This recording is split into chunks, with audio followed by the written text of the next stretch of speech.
Bonjour à tous et bienvenue à cette nouvelle vidéo de notre challenge de 30 jours portant, n'est-ce pas, sur la géomatique.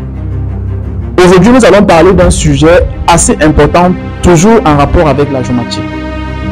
Alors, je suis Dave Chinda, je suis ingénieur des mines, géomaticien cartographe par ailleurs, je suis le responsable de la start-up DM Carto Service. Nous sommes spécialisés dans les services de consulting, de formation et d'accompagnement dans différents secteurs d'activité, toujours en rapport avec la géomatique.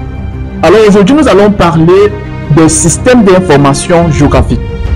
Nous allons parler des systèmes d'information géographique en abrégé SIG. Alors, c'est quoi un système d'information géographique et quelle est sa place, n'est-ce pas, dans la géomatique et dans l'aide à la prise de décision? Le SIG est tout simplement un système informatique ou bien un système informatisé qui va nous permettre d'organiser, de gérer, de traiter, d'analyser et de restituer les données géographiques, n'est-ce pas, sous forme de plan ou bien de carte. Tout simplement, un système d'information géographique, c'est un système ou bien l'outil informatique, n'est-ce pas, nous permettant ici de pouvoir analyser et de traiter nos données géographiques et de les restituer sous forme de plan ou de carte pour aider, n'est-ce pas, à la prise de décision dans divers secteurs d'intervention et d'application. Alors, le SIG va donc laisser sous-entendre plusieurs composantes, d'accord, parmi lesquelles nous avons premièrement le matériel. Ici, le matériel est une composante essentielle pour tout géomaticien. Alors, si vous êtes géomaticien, il vous faut avoir un ordinateur portable avec des caractéristiques spécifiques, avec de très bonnes caractéristiques pouvant supporter un ensemble de tâches, ok, ou bien de logiciels. Alors, la deuxième composante ici d'un système d'information géographique, c'est ce que je vais appeler les logiciels, d'accord? Nous avons ici des logiciels de systèmes d'information géographique les plus utilisés tels que ArcGIS et QGIS. Il y en a encore d'autres, mais il vous faut avoir déjà le logiciel. Alors, comme troisième composante, ici, nous avons les données. Vous ne pouvez rien faire en tant que géomaticien ou en appliquant les SIG sans avoir, n'est-ce pas, les données. Alors, dans la vidéo précédente, je vous ai parlé des types de données, les données vectorielles et les données raster. Ok? Alors, les données vectorielles ici, je l'ai dit, ce sont les données qui sont acquises généralement par des récepteurs GPS qui peuvent être des points, des lignes ou bien des polygones. Ça peut être la localisation d'un lieu, ça peut être un shapefile par exemple d'une route ou bien d'un cours d'eau, ou bien ça peut être, n'est-ce pas, la délimitation d'une superficie, la délimitation d'un espace quelconque. Alors là, ce sont des données vectorielles.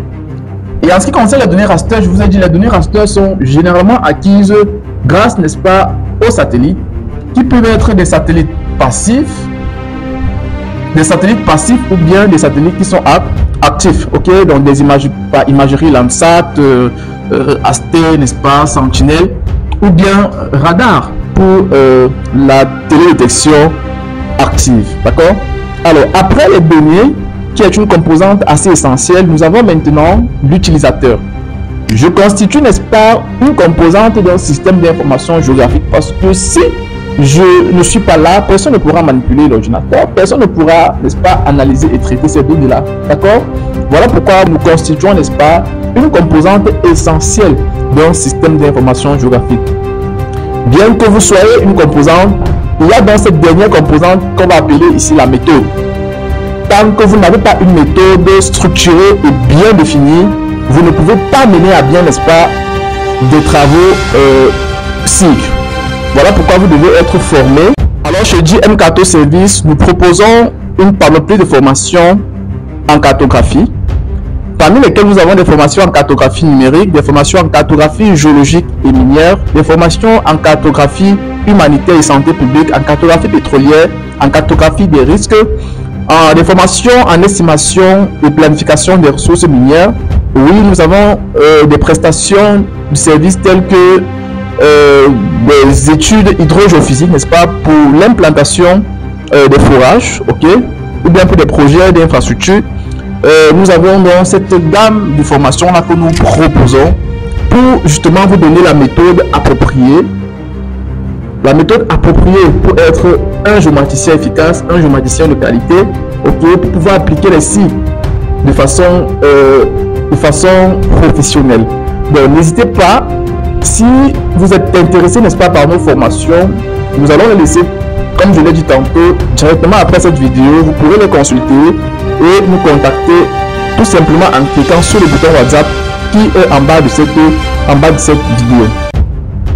Alors, si vous êtes nouveau à nous suivre, à connaître JM Kato Service, vous pouvez tout simplement nous encourager en likant la vidéo, n'est-ce pas, en vous abonnant à notre page JM Kato Service, mais aussi en partageant massivement, n'est-ce pas, le contenu de cette page à vos proches, à vos connaissances et amis. Alors, on se prend à la prochaine vidéo, n'est-ce pas, pour un sujet toujours portant sur la géomatique de notre challenge de 30 jours. Alors, passez une bonne journée et à demain.